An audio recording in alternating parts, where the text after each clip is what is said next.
Hello बच्चों, कैसे हैं आप। कक्षा 9वीं, विषय हिंदी। सबसे पहले हम ये देखते हैं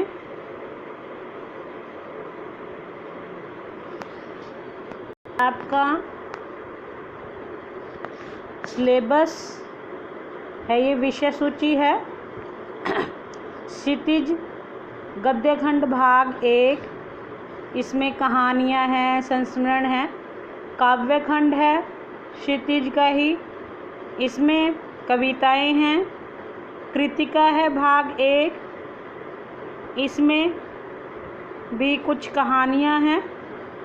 उसके बाद व्याकरण आ जाती है। आज हम क्षितिज भाग 1 गद्यखंड का लेखक परिचय करेंगे। प्रेमचंद। इनकी कहानी है दो बैलों की कथा। प्रेमचंद हिंदी साहित्य के सर्वश्रेष्ठ कथाकार हैं। इन्होंने कम से कम 300 से अधिक कहानियाँ लिखी हैं, इसीलिए इन्हें, और कहानियाँ भी इनके बहुत अच्छी हैं, प्रसिद्ध हैं। इनका जन्म वाराणसी जिले के लम्ही गांव में 31 जुलाई 1880 ईस्वी में हुआ। इनका सही नाम धनपत राय था। पिता का नाम मुंशी अजायब राय था। प्रेमचंद 8 वर्ष के ही थे, इनकी माता का देहांत हो गया और 8 वर्ष इनके पिता जो है, इनकी मृत्यु हो गई इनके पिता की। इनकी जो शुरुआती शिक्षा थी वो वाराणसी में ही हुई। मैट्रिक के बाद ये अध्यापन कार्य करने लगे, यानी कि पढ़ाने लगे। शिक्षा विभाग में अध्यापन का कार्य करते करते इनकी पदोन्नति हुई, इंस्पेक्टर के पद तक आ गई। फिर गांधी जी के असहयोग आंदोलन से प्रभावित हुए, इन्होंने सरकारी नौकरी छोड़ दी और पूरी तरह लेखन कार्य में समर्पित हो गए, यानी कि अपना साहित्य की रचना करने लगे, कहानी उपन्यास आदि लिखने लगे। फिर ये फिल्मी नगरी में भी गए, जो इन्हें रास नहीं आई।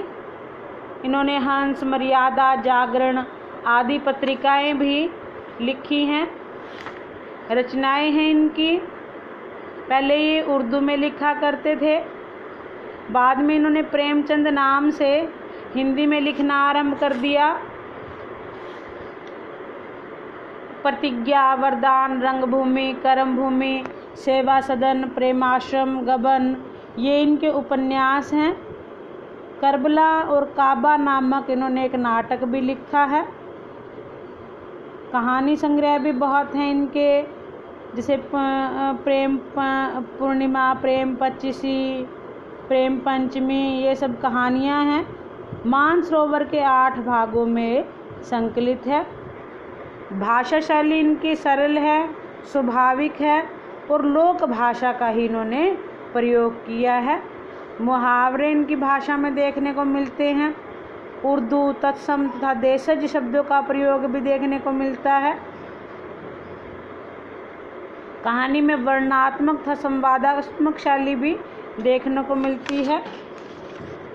बच्चों, आपको प्रेमचंद का परिचय अच्छे से याद करना है। धन्यवाद बच्चों। उम्मीद करती हूँ आपको यह परिचय अच्छे से समझ आया होगा।